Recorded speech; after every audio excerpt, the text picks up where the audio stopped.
Welcome to another episode of Spilling Ink, the talk show that takes you behind the book to meet the authors and professionals in the indie publishing industry.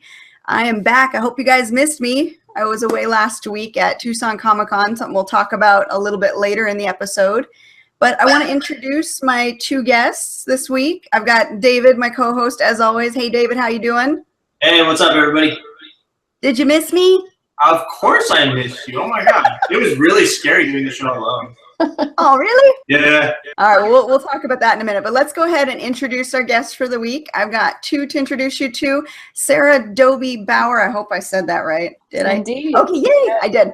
Great. Well, go ahead and start us off. Give us just a little bit about your books and what genre you write in.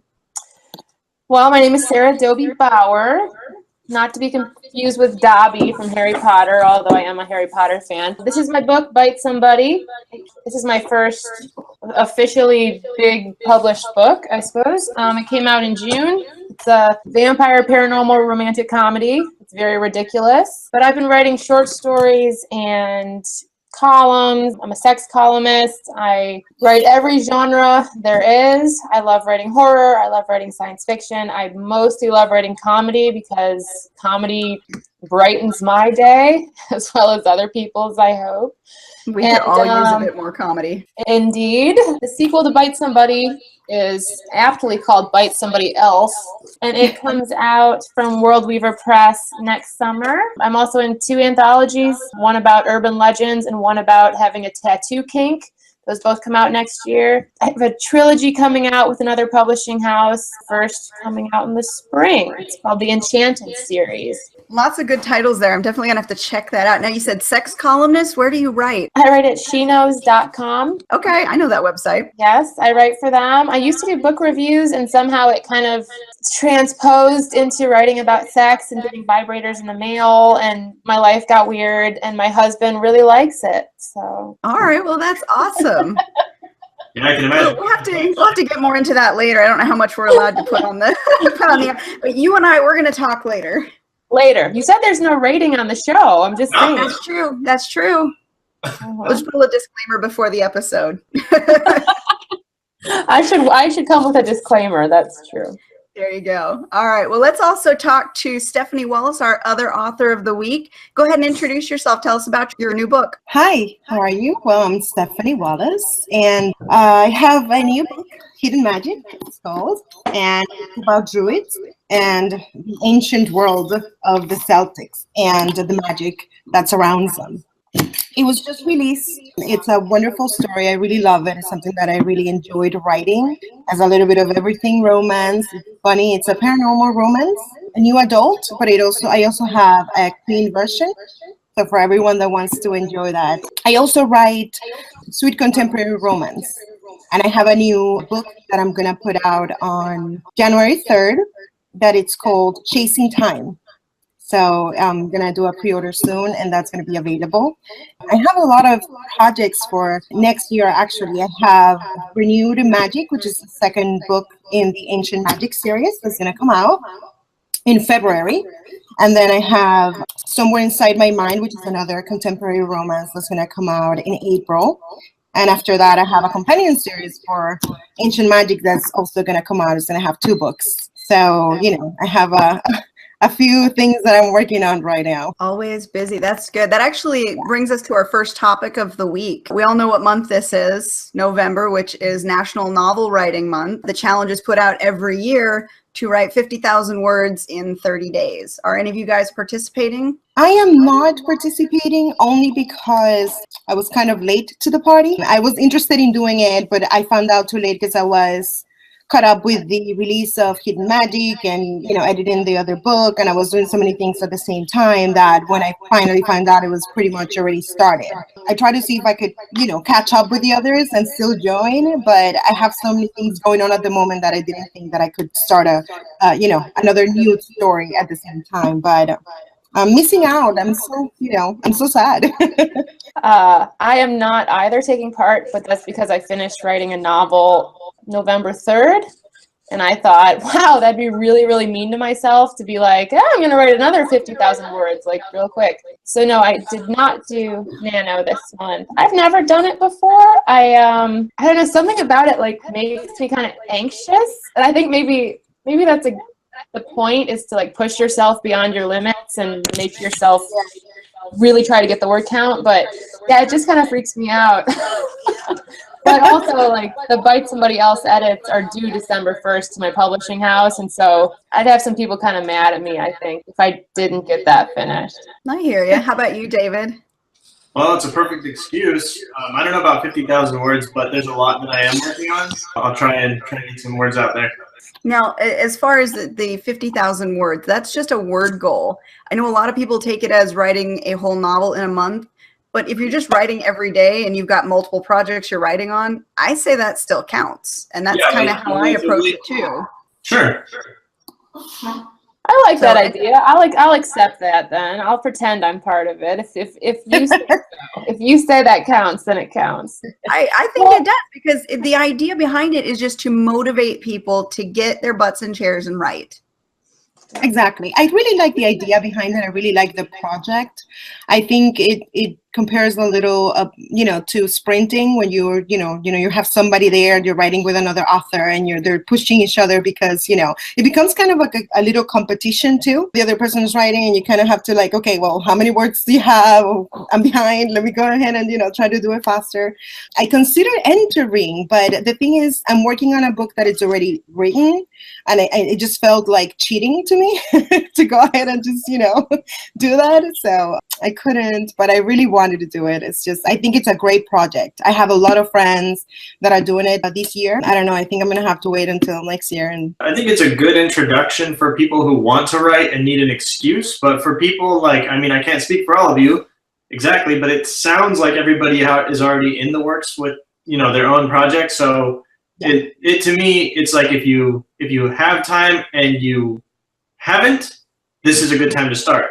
But if you're already in the midst of it, just, I guess, continue doing what you're doing. Authors do it too for the exposure, because a lot of people follow the NaNoWriMo, And I think if they're starting a new project, that they're going to start regardless, because as you say, they are already, they're already working on all their projects. They say, why not? I'm going to start it anyway. Let me get in there. Then I can post around. It could be part of my social media posts and have the fans follow along as I write the story and all of that. So I think some people also do it for the exposure that it gives them. Sure. Yeah. And to group themselves with the whole task. Exactly. The gang. Let's get the gang together. That's an excellent point too, because when you do sign up on the official NaNoWriMo page, you get like a landing page that shows your progress, shows your story title. You can post excerpts, things like that people can follow. So yeah, it would be an excellent marketing tool as well to participate. What about you, Katie? I'm unofficially participating this year. Kind of like she said, I was late to the game signing up. I do a daily word count goal anyways. So I've just been more active about posting it on social media when I hit my target for the day. You're too busy being in costumes at conventions. It's okay. So much fun. She's too busy being cool and, hanging with I was like so envious when I was looking at your Instagram. I'm like, what the hell? This woman actually has a life. How does she manage that? One of my favorite things about going to Comic-Con is chasing people down in awesome costumes and getting their pictures. And I have to say, Tucson Comic-Con, it was really good for cosplay. I thought that of all of the conventions that I went to, I saw the most unique costumes there than I had seen anywhere else. There was a Beauty and the Beast Labyrinth adaptation. So Belle was actually Sarah in the dress and everything. I saw that on your Instagram. That was awesome. It was gorgeous, absolutely gorgeous. And her dress you couldn't really tell in the picture, but the dress was all underlit with little twinkling lights. Wow. She was gorgeous. And then there was dresses. Really? I admire the effort and the attention to detail that people put into those costumes. Like it's something to them. You know what I mean? It's not just, oh yeah, let's get dressed and let's just go. No, that's like either they do it well or they don't do it. Like put their hearts into it. I think that's amazing. Well, cosplayers there are just so many famous cosplayers, you know, because that's what they do, is they make really elaborate costumes from film, TV, games, you know, whatever, and then take it to cons and then get photographed. They do, you know, sessions with photographers, a lot of them scheduled ahead of time. And that's what they do. And they have Facebook pages. Some of them have hundreds of thousands of likes and followers. It's amazing how that scene has exploded in the last, I don't know, I would say even 10 years. Yeah, that's right. It's amazing. And it truly is like most of the fun of going to an event like that is just really interacting with the people, and especially the cosplayers, because they are usually very warm, very friendly. They want you to take their picture. They want to interact with you. It really was fun just chasing people down going, wait, I need your picture. Last time I was at a con, though, I had one lady she had created her own costume, and I'm pretty sure she was a Zelda character. She would not break character. Like, she would not break character. And so I kept asking, like, how'd you make your costume? And she was like, my lady, I don't know what you're speaking about. And she would just go on, and she would not break, like, the whole conference. I had to find her the next morning, like, when she was dressed as, like, herself. She was an author, and I was like, you talk to me now? She's like, yes, I will talk to you. She wouldn't talk to me in costume at all. She was, like, so into it. It was amazing. Oh, see, and that's fun too. We ran into a steampunk cosplayer who was like that, completely in character the whole time until he got to our booth and we were talking about books, and he said he didn't read paper books, he listened to audiobooks. And so we broke character long enough to talk about audiobooks, and he actually bought one on his phone right in front of us before he wandered off. He was really fun to talk to. And then there was Captain America. He tried as hard as he could to stay in character the whole time, and he ran into a cosplayer doing Negan. Oh dear! Oh, wow. So it was funny. They did a little battle, and he told the kid, it was a kid doing Negan, you know, just set your bat down. We'll do a photo shoot. Set your bat down on my shield, and we'll make it a really cool picture. Well, the kid, I guess, didn't hear him, and he slams his bat down on Captain America's shield, shatters it. Oh my god! I hope somebody got that on film, because that sounds even more like. I got the blurry after image, and the guy who was playing Captain America asked me to send it to him so he could post it on his Instagram.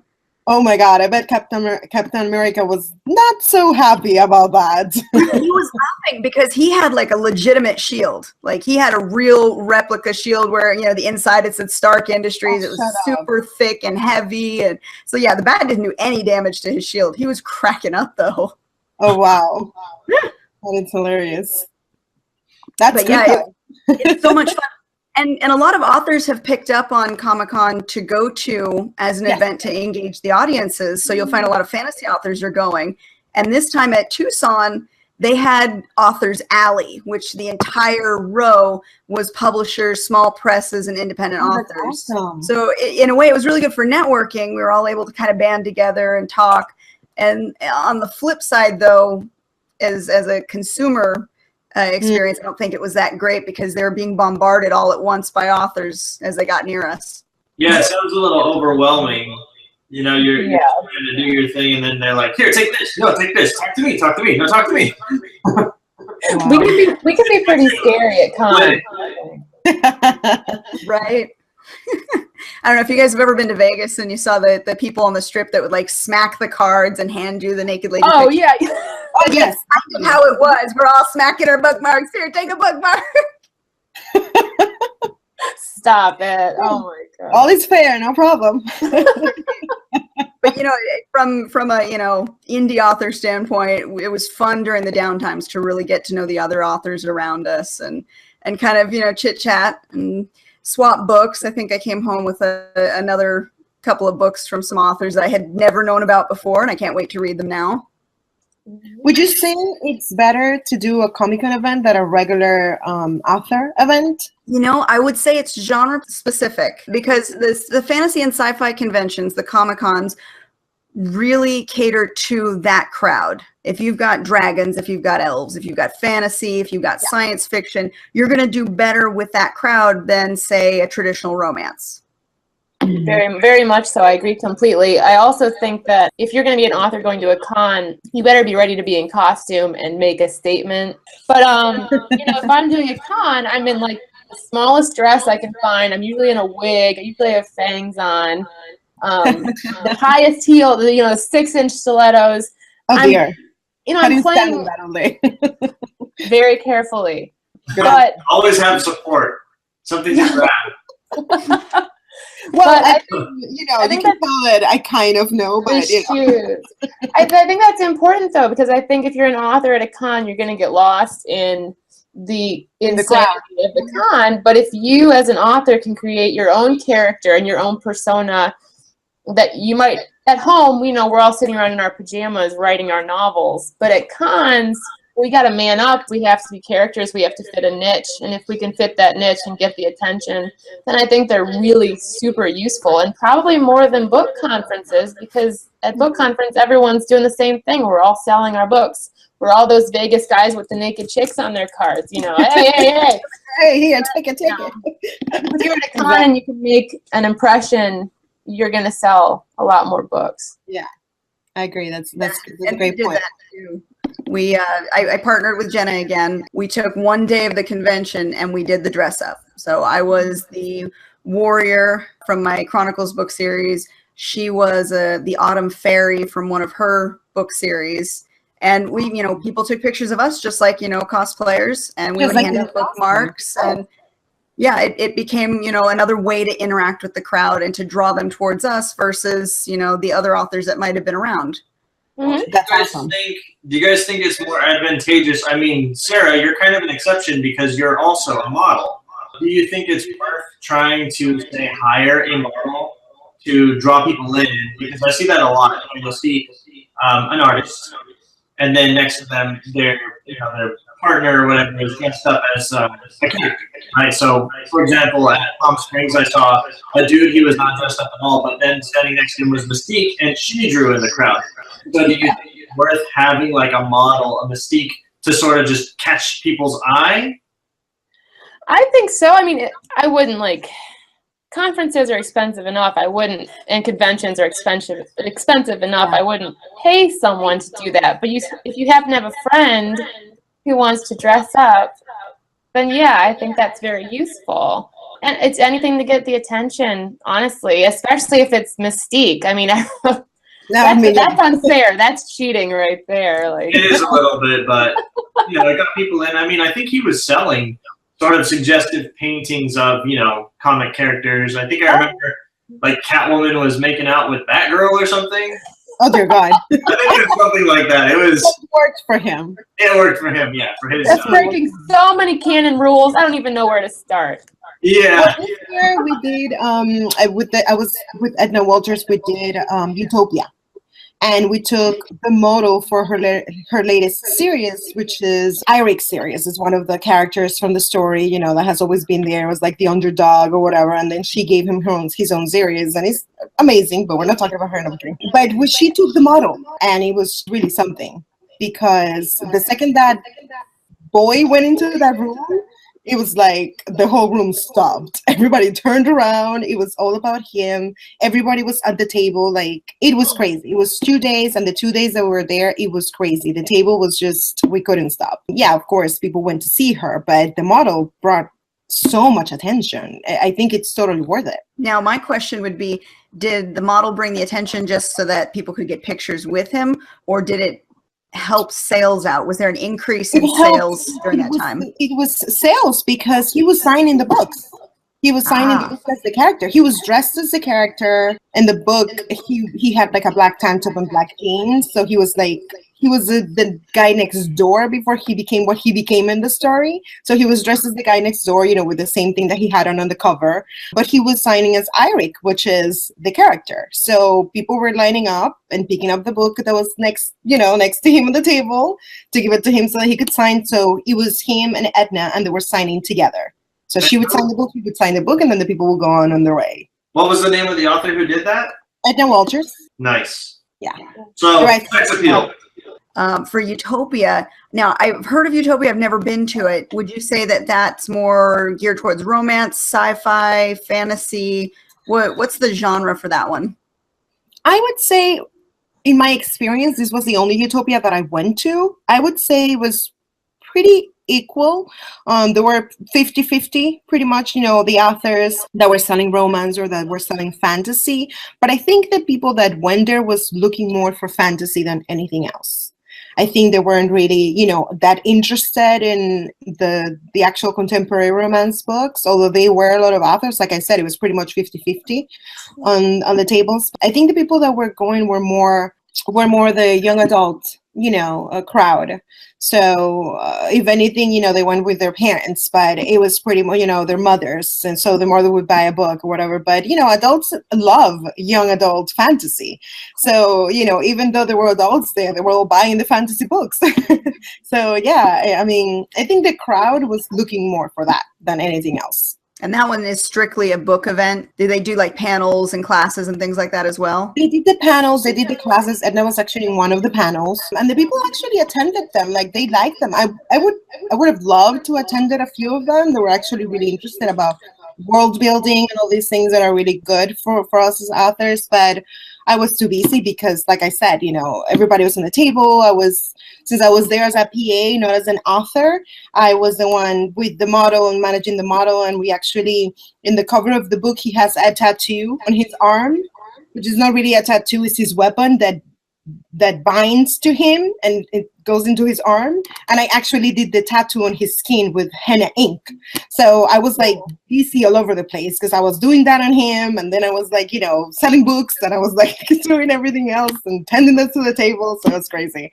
Wow. Sounds like you gave people quite the experience. We did. I mean, this is the thing. If you're going to pay for a model to represent your character, I believe you have to have him represent the character, because I saw there were other models in Utopia, but they were just as themselves. And yeah, you're good looking, you're hot, I'll look at you, but who are you? You know what I mean? Like, I fell in love with the story. So if you're going to go to the table, if you expect the person to draw attention, then I want to see the character, because that's what you're trying to sell me. So show me the character. So I figured if we're going to do that, and if he's going to go, then let's give him, so we give him, he wore the same thing as the covers, like the 2 days that he was there for the 2 different covers of the 2 books. I did the tattoo on his skin. Even his badge, I put the name Eirik Baldursson, which was the character's name, and he was in character the whole time. So people asked him whatever they asked him about, he would answer. I actually prepped him in the story of the book while I was in the room doing the tattoo on his arm. So I was like, okay, so this is what he is, and this is what he does, and this is his family, and this is the love interest, and blah, blah, blah, blah, blah. So he was like, yeah, it was really fun, and he's amazing. So I think people, that's what they're looking for, because like I said, yeah, the model is hot, and look, they have the model on the table, but when they see the actual characters, like, oh my God, look, it's Eirik. The people were going crazy because he was the character there. Right. Yeah. Now, would that type of a tactic work at, say, just a regular festival of books? Well, I think that's what Utopia was. It was pretty much a convention of books. It wasn't, I think it would be more like a normal kind of thing in a Comic-Con. Maybe it stood out there at the Festival of Books even more because there was less of that, as opposed to at cons, there's tons of cosplayers. Exactly. I think there was only 2 models there, him and another guy. And the other guy, I heard, I don't know, that he kind of got pissed because when our mother went in, like I said, the room literally stopped, and the fans that already knew that the character was going to be there were already waiting at the table. So when we walked in, because I went to get him from the room, everybody started clapping, and everybody was like, oh my God, Eirik, and they were like screaming. It was crazy. So I think the guy kind of got pissed because he kind of like stole the attention. Like everybody went Zoom. So I think it's worth it. I think it's important at book festivals to maybe you don't have to cosplay as much, but it's still important to make an effort and make some kind of memorable appearance. I'm lucky because with Bite Somebody, I accidentally wrote myself as the sidekick character, which is like a compliment, but not, because she's really kind of a psychopath. I'll take it. As soon as one of my first readers was like, Imogene is you, I was like, that's not very nice. She's like, well, she is. Fine. So for my last book convention, Imogene has purple curly hair. I have black hair right now, but I dyed my hair purple for the con. So when I went to this book conference, I had purple hair. My dentist made me actual vampire fangs just because she's really cool. And I wore the heels and or the combat boots, depending on the day. I wore the costumes. So when people came up, first of all, purple hair is pretty obvious at a book conference. And so if people come up and they're like, hey, you're Sarah or Imogene or, nice purple hair. I think, like I kind of mentioned before, I think authors get so lost at book cons because there's so many of us. So anything you can do to make an impression or to just make yourself memorable is really important, especially doing panels. I mean, I think as authors at conferences I try to do at least 5 or 6 panels per conference and do a book signing just because that's how people are going to really meet you and get to know you. And I think that's a huge part of the con is being on panels and making a statement and not allowing yourself to sink behind the other authors on the panel. You need to be that author that, like for me, since I write comedy, I need to be that author that's funny. Even if I'm like really grumpy that day, damn it, I'm going to be funny for that panel just for an hour, So I think it's very important. Them, yeah. Yeah, you have to make an impression at Comic-Cons, at book cons. I think as writers, we have to be memorable. There's just too many books out there. I think what happens too is that most authors are bookworms. We're writing in our houses, in our offices, in our rooms, or we're in our studios, wherever we are. We're not really, social. Oh my God. Well, I mean, I am, but I'm crazy again. That's how it is. But I think a lot of people get intimidated by those conventions. And it's like, it becomes this monster. Oh, I have to go there and I have to sell my books. And what am I going to do? And how do I dress a table? Or what do I put on the table? And, it just becomes this thing that they don't really know what to do with it. Because I saw it too. I saw it with my friends. I went to the Utopia. So when I was like, I helped a few of them. Then I was like, don't worry, I'll take care of the table and I'll do this and I'll do that. But it was like, okay, what do you do? How do I put the books? How do I do this? Or how do I call people to my table? So a lot of them are very intimidated and they don't really want to do that because they don't, they don't see themselves dressing up or they don't see themselves doing this. And it's like, no, thank you. There should be a Xanax bar at every book conference. No, not Xanax. You need something to hype you up. And David, you can attest to this. I drink like lethal amounts of caffeine because he partnered with me at a booth one time. Yeah. Non-stop caffeine all day so that I'm like amped and ready and I'm like screaming at people, hey, come over here. And I'm like chewing Xanax like Skittles. I'm like, oh dear God. The con setting is loud, it's bustling, and so you just, sometimes I actually have to take a step away from the table, wander around, see what everybody else is doing, leave the convention hall just for a minute, just to sort of clear your head and gather your thoughts. And after that, you just go back into it with an open mind and you have a good time. And, that's what you're there for. It's work. It is legitimate work. And, if you have to do it all yourself, you have to pay for it, travel to it, set it up. It's harder, which is why I would highly recommend that you always have, a buddy, like, booth with a friend, because then you can share the responsibilities. You can talk shit about, how frustrating it is, but you'll have a good time. You'll always have somebody to, have your back. Exactly. I completely agree. Not to mention, if you do panels, you've also got somebody that you trust to watch your booth while you're away. Yeah. Exactly.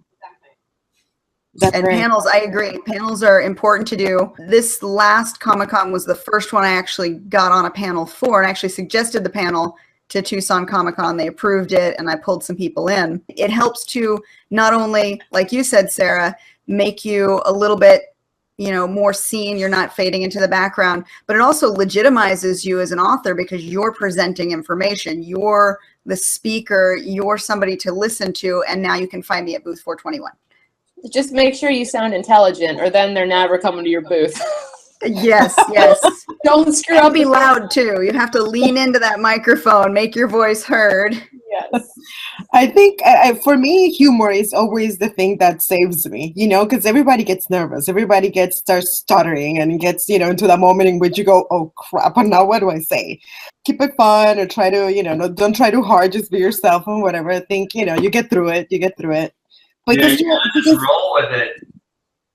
Right. My husband always says we're not sciencing rockets over here. Exactly. Because you don't want it to be boring either. You don't want to be there like, so now I wrote this book because I thought that it would be, what the hell? Like, no. I wrote the book because I just didn't have anything else to do. Yeah. So I wrote it. And people are like, awesome. It's just make fun of yourself. I think it works. You definitely have to have fun. You have to bring some excitement to the table. And you have to be, even if you're an introvert, you have to be willing to step out of your shoes and talk to those other people, which helps because most of them are wearing masks, so you're not looking them in the eye. True. Well, also, if you do have anxiety, which I do, one thing you can consider is rather than being yourself, dressing up as a character, playing a role, you're not you. You're that character. And that character does not have anxiety. That is awesome. That's a perfect way to put it. It is. There you go. Yeah. So that means you're a method actor now, David? Yeah. whatever it takes, man. You can't go there and then hide in your shell. You really do have to get out there and talk to everybody. You have to engage with everybody. Yeah, I mean, well, that's the point, because you didn't do anything with spending all that money, printing all those books and taking care of all those things that you need to take care of to get there, and then sitting at the table like if you were back at home, just hiding in your room while you're writing. If you were there, and if you went all the way there, then make it count. Yep. Now, it's different at a fantasy convention versus like just a straight book convention. Fantasy conventions, you have that extra element of cosplay that bridges that gap for you. You can ask people about their costume as a method of bringing them to your table.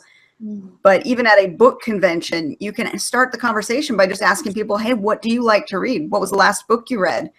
Mm-hmm. Yeah. And that can be a way to get somebody to look at you, to talk to you, and then you've engaged them, and now you can work on hopefully getting them to buy a book. I was at the Tucson Festival of Books.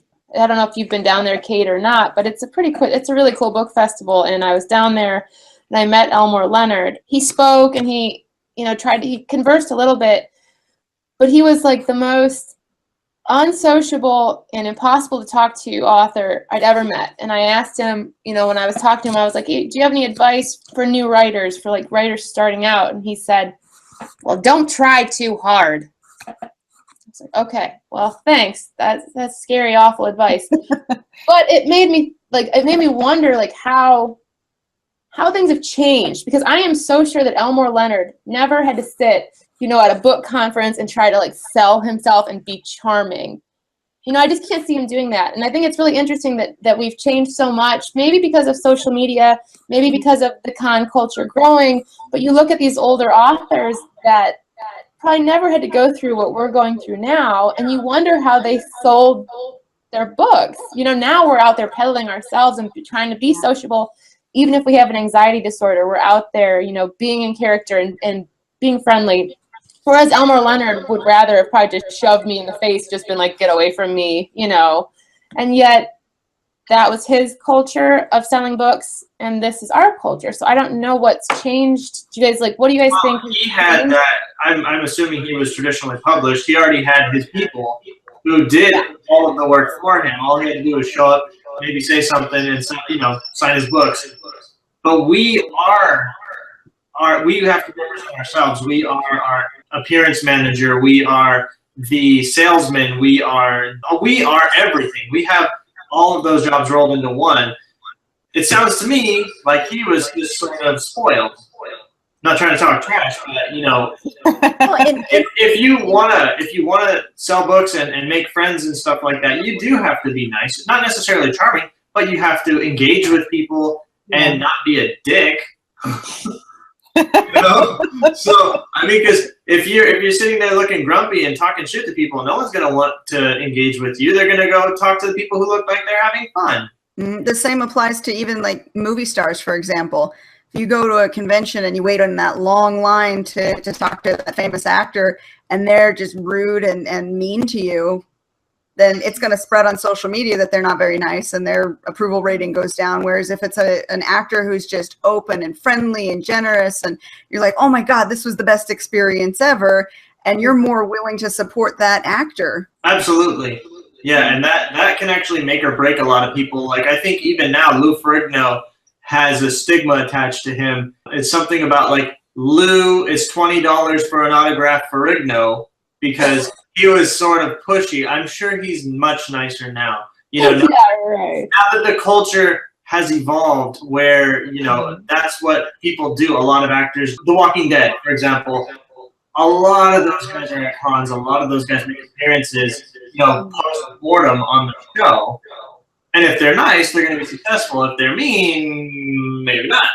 Maybe they don't get rescheduled. But there's an aftermarket for your work now where you can show up and meet people and talk to them. Like Jason David Frank, the Green Power Ranger, holy crap, he's at like every single convention there is ever. And he's awesome. Yeah. Do you feel like it's almost our responsibility to be nice? I do. I think the traditionally published authors still kind of have a little bit of elitism to them because there is that marketing team. It may not be much, but there is somewhat of a marketing team behind them. There is an agent booking events for them and things like that versus our indie authors who we do have to do it all. And you get more flies with honey, and we know that, so we have to be nicer. We have to be more open to our audience so we can draw people in and we can get that, you know, approval rating from people who have seen us. You know, I met so-and-so at this convention and they were awesome. Well, great, that word of mouth spreads. Maybe somebody checks out your book because you were such a cool person for them to talk to. Yeah, but it's not only just about being nice. I think it's also about being genuine. If you can relate to somebody, you're going to listen to them a lot more than, you know, if they're trying to sound superior to you, talking down to you, probably not as much. But it also works the other way around because in Utopia, when we were there were all these authors that I talk to on a daily basis through the cross promos and everything that we do. The girls, you know, the other fans that were there, some of them came to me and they were like, oh, I met this person and that person. And wow, they were nothing like I thought they were going to be. Like, they were nothing like they seem on Facebook. Like, I didn't think she was going to be this stuck up. I didn't think that she was going to be like this. It works both ways because that can really turn off a fan, especially if they went there for you. Yeah. You know, because fans, there's a lot of fans that go to a convention because they know there's going to be a lot of authors, but there are fans that follow you as an author because they read your books, because they fall in love, and you say, okay, I'm going to be in, you know, Utopia PenCon next year, and they're like, oh my God, I have to go. I have to go because she's going to be there, and they plan their year and their life around that event. So when they get there and you are, you know, completely stuck up and you're horrible and whatever, they're like, what the hell? Like, yeah, that sounds smart. Because it takes money for them to go there too. You know, they have to pay hotel. Most of them, maybe at 1% lives in the same state. Yeah. Everybody has to travel, has to go from somewhere else. They have to drive. They have to. So, you know, for them to go there and then, you know, get shut down. That sounds yeah, exactly. You get shut down. They can stop reading your books because it's like, okay, you know, there'll be this illusion of you. They'll be like, well, that wasn't worth it. If you're doing it, you should have fun with it, you know? And honestly, like, what reason is there to not be nice? Exactly. You know? It takes more work. It takes more work to be a bitch. Yeah. Having a bad day is not an excuse when it's time to go to work. Right. Absolutely. Yeah. And what is that saying? Leave your shit at the door. Mm-hmm. Yeah. Exactly. Yep. I mean, yeah. There's also a lot of people that it's not that they're having a bad day, that they have a problem. That's just who they are. You know, like that's just who they are. Like they think they're the world. Because this was the case of the particular person that I'm talking about. That people were like, oh my God, I can't. Like, I totally do not think I have a lot of those cases. I don't want to specify names. I'm not trying to call anybody out. But yeah, me neither. Exactly. Yeah. Success goes to their heads. It does, but this is the funny thing. When you're a new author, how can success go to your head? Maybe they already had a big head. It just got bigger. That's what I'm saying.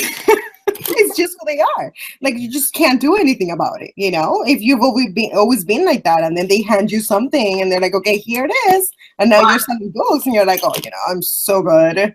Well, Please, are you talking to me? the flip side to that is, like, you know, we were talking about having anxiety and stuff. Maybe that's just how it manifests to them, is they come off as standoffish because really they're intimidated or afraid, or, you know, this is not their arena. That's, I mean, it's always possible. Keep an open mind, I would say. That's true. That's but true. if somebody is, like, legitimately, like, in your face and being a jerk, I think that's pretty clear and inexcusable. So Yeah. Well, the perception is all to the consumer, though. You know, you're the author behind the table. You can only do so much to give off that friendly vibe. Whatever they see out of you when they step up to the table, you know, that's what they're going to share with their friends. That's what they're going to talk about. So you have to do your best to try and be friendly and open, and hopefully that does translate to the customer. right. Mhm.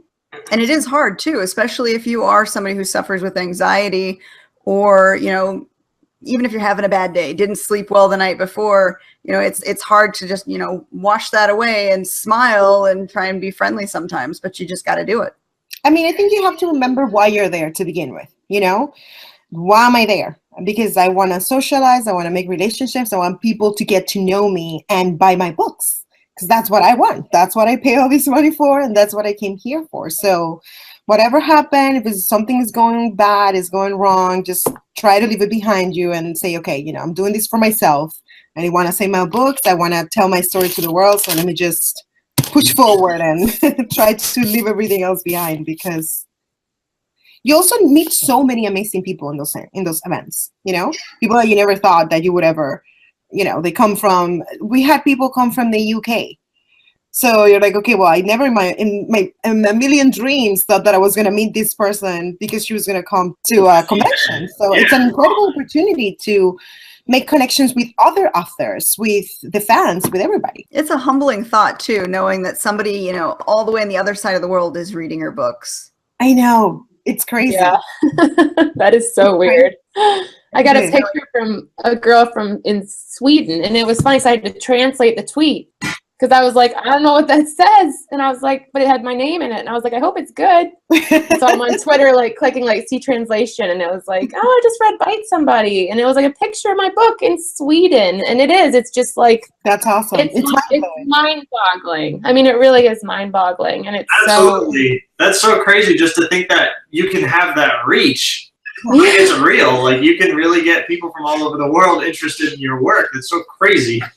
It is, and it's cool, and it's you know, something that the reason that a lot of it has happened is, I don't know if you guys are into fan fiction at all, but I'm kind of a fan fiction nerd, and so that is probably the most amazing international community I've come upon, is fan fiction. I mean, I can't believe how many people are not only writing in their foreign tongue, but then having it translated to English for all of us poor saps that want to read their fan fiction, and, you know, they're having our work translated to their language, and it's just amazing. I mean, I've never found that community just blows me away, that we have, you know, it goes along with the Comic-Cons. I think, you know, we're just such big fans of some institution, whether it be my love Sherlock or whatever else someone might be interested in. Yeah, I was going to ask you, what type of fan fiction are you reading? I write and read Sherlock BBC fan fiction.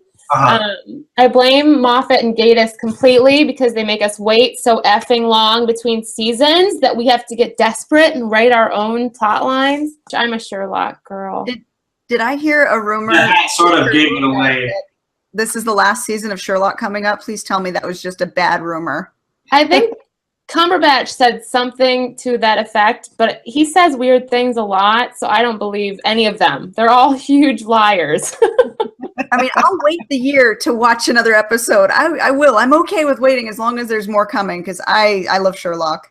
I do too. I think that there'll be more. I don't know. I don't trust any of them, like I said. But that's why I have my fan fiction, and I'm like, thank you, because I can make anything I want to happen. Just like in any form of fiction, we can do whatever we want in fan fiction.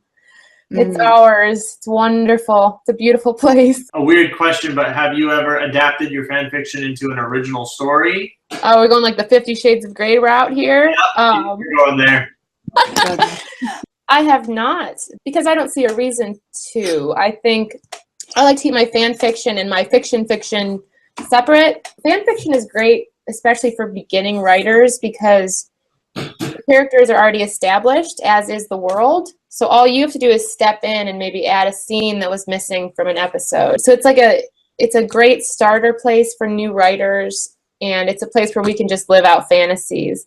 And so I leave it there. Then I have my own fiction that's totally not anything like Sherlock at all. So I keep it separate, definitely.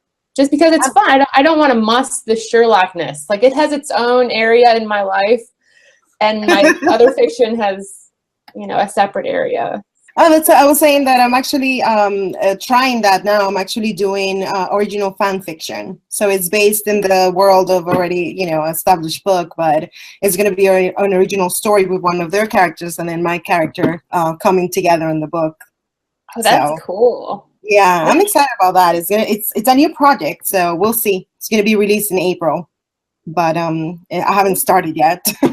It's in the plot, it's plotting in my mind, how it goes. That's so crazy that, because I've heard so much about fan fiction, and fan fiction writers can gain quite a following, and it's all, it's all based on copywritten material, whatever. But it does allow you to play with it, and it's just so crazy to hear somebody so passionate about it. That's awesome. I get commissions for fan fiction now, which I always turn down payment because I just feel bad doing that. And adorable 18, 19-year-old girls that are like finding me on Tumblr that are like, oh my God, okay, well, I read this one and I'm dying right now, and can you please write one for me? And I'm like, well, yeah, of course I'll write one for you. And then they will give me the plot line, and they'll give me how they want the characters to act. So you're sort of like a fan fiction ghostwriter. I guess, yeah. And it's so humbling and awesome, and it's part of my author platform, which I think that's a whole nother podcast, is talking about author platform. But I've built my author platform partially, even in my bio, I mentioned Benedict Cumberbatch, how I'm like in love with him. Yeah, I see, inspired by your shameless crush on Benedict Cumberbatch. Yes, I got nominated for the Pushcart Prize. What was that? Did you see Doctor Strange yet? Oh, girl. What time is it? I don't know how much time we have. I just got back from watching it too, so. Oh, dear. But I think that I found that adding that to my author platform was a really big part of building my persona, because then when people saw, oh, she's a Cumberbatch, she writes Sherlock fan fiction, it built this whole new fan base that then went to Bite Somebody. So they would read my fan fiction, see I had a website, go to my website, read Bite Somebody, read everything else I'd done, and now it's become this part of me on my Twitter, on my Facebook, on my Tumblr. That British actor is part of my author platform, and it is so useful to have kind of a niche like that, to have fans that follow you for your work and because of your fandom, and then it bridges, and it's amazing that you can make that happen. And you publish all of your fan fiction on your site, or on which? It's on AO3. It's on Archive of Our Own. Okay. Wow, that's really unique. I like that. Yes, Katie, I saw Doctor Strange and I swooned the whole movie. But I don't like his American accent. I like his British accent, his natural accent. Well, I agree wholeheartedly. But I will deal with it to watch him running around in a cloak and, Yes, absolutely. I loved it. I was really happy. I walked out of the movie theater with my daughter, and I was like, well, for an origin story, it was probably the best origin story I watched, because it was really enjoyable. And origin stories tend to be long and kind of drawn out and boring.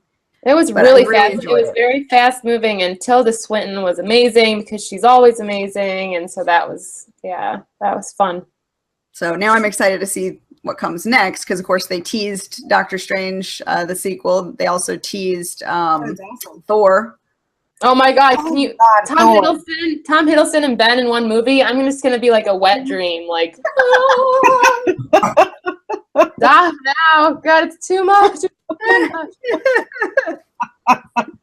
Yep, There will be lots of ladies seeing that movie. Yes. You know, the whole theater is going to be full of us, honey. There's not going to be a guy in there. Oh, you know, Benedict Cumberbatch would read the book and I would listen. I mean,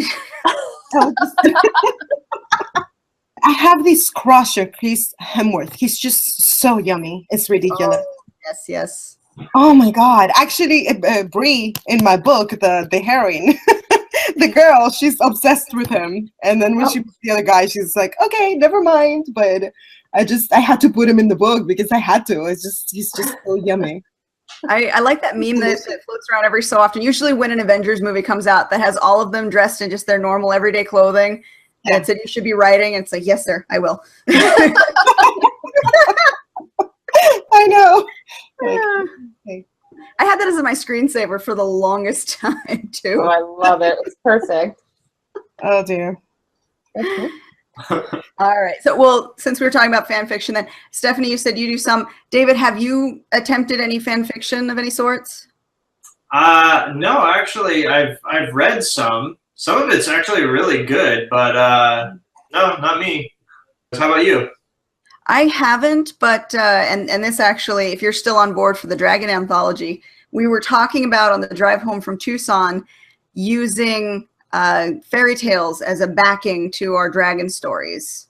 I'm down. So, like, say, picking a fairy tale and using elements of that to help create your dragon story for the anthology. Yeah, that sounds really interesting, actually. Yeah, I've been waiting for news on that. So, yeah, let's do it. All right. I'll give you more details about that later. Cool. Yeah. So, but other than that, I haven't really tried to write any fan fiction. I do like reading fan fiction, though. What do you read? I don't want to say. Say it. Come on. I've read some Twilight fan fiction. Oh, I was just going to say that. Is it Twilight? Well, for me, I like all things vampire. So, I look at what. Girl, don't be ashamed. You like Twilight. That's fine. I look at what was done differently. And I always defend what Stephany Myers did. I laugh a little about the sparkly thing, but I defend the fact that she wrote something different. She gave vampires something different and unique. Whether or not we thought it was completely off the wall, it was different. And I liked that because that's what we're trying to do as authors. We're trying to take something and give it that new spin. Okay, well, you have to read Bite Somebody now. I just wrote a comment to you because it's very important to me that you read it now because it's I take the whole idea of vampires, like, we think, oh, once I turn into a vampire, I'm going to be super classy and charismatic, and everyone's going to think I'm so sexy. And the story of Bite Somebody is what happens when Celia becomes a vampire, and she isn't. She's still chubby and awkward and just drinks blood now. And so nothing changes. Awesome. Yes. That's And I will definitely have to read that. I do the same thing. In all three of my book series, I try to take vampires or werewolves and give them some spin that's different than what you'll see. Yeah. Yeah. But yeah, definitely, I will be checking out Bite Somebody. And then you said your other one, Bite Somebody Else. When does that come out? Not until June. So we're doing the line edits right now due to the publishing house. January 1st. So. Whoa. Awesome. Well, then we'll be on the lookout for that too. Really? Yeah. It's exciting. Yeah. It's been very exciting, actually. Having your first book published is super trippy. It's really hard to believe it's really happening.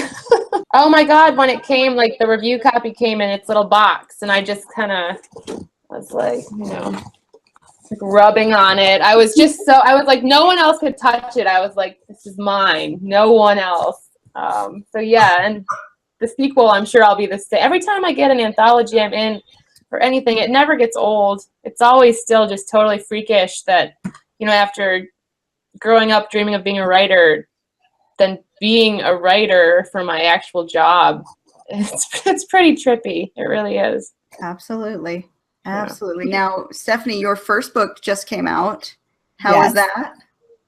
It was amazing. The reception of the story was really great. And what I found different, I guess, is when I started writing this book, I just, the book is about druids and, the ancient magic that they handled and their ancient civilization. And I just woke up from one day to the other, literally, because I had a dream about it. And then I woke up and I was like, okay, I'm going to write about druids. I have no clue who they are, but I'm going to write about them. There isn't that big of a market out there for druids. Like, there's books about them, but mostly more like type of religion kind of things. Like the actual fantasies that you find are not, they're not as Norse mythology or anything else that you would say. When I said, I actually did like a little combo on Facebook and I was like, okay, I'm going to write about druids, everybody. I'm so excited. And everybody was like, oh my God, druids. So it was good because everybody just received it. Everybody was so excited about it because it was something different, which, I was like, yes. I love that. Everybody was so excited about it, and it's just been crazy, to see the people buying the book, to see the people saying, oh my God, this is good, and I love your character, and I love this, and I love that. It's surreal. It's surreal, but I don't know, is it really happening, or am I like dreaming? I'm going to wake up tomorrow and be like, oh crap. That's so crazy. You already have so many reviews on it too, and it just came out like less than a month ago. On the 14th. Yeah. Congratulations on that. Thank you. Thanks.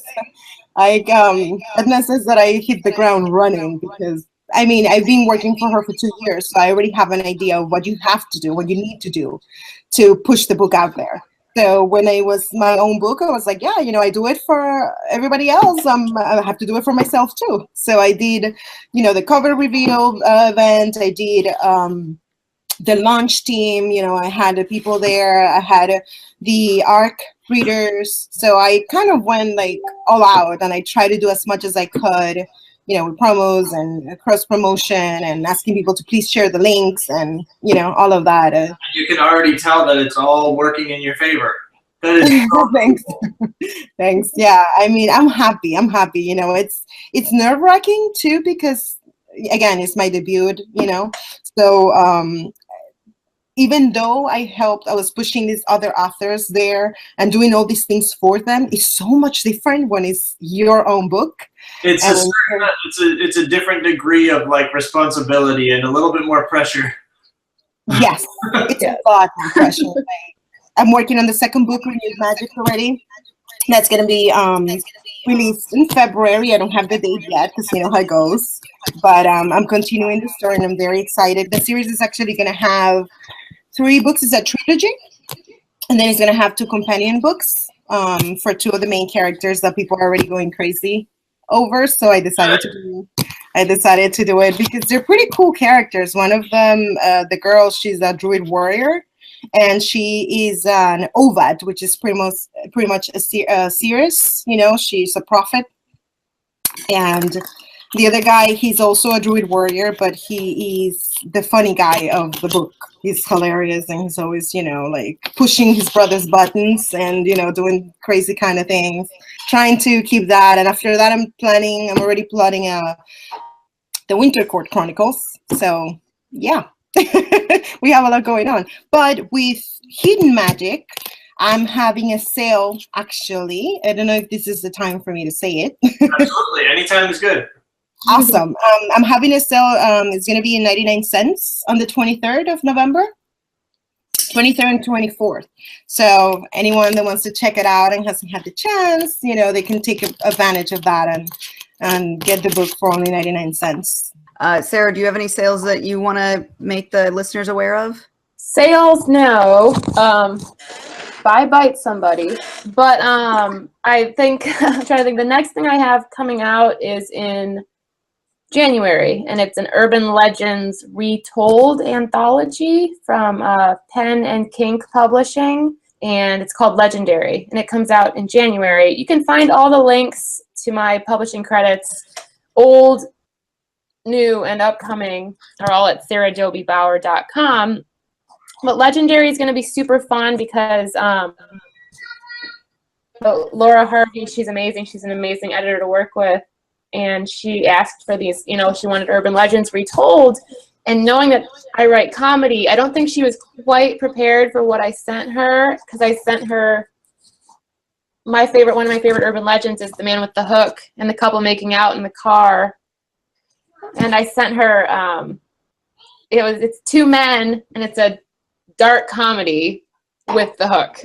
And she was totally unprepared. She said she read it to her husband because she couldn't stop laughing.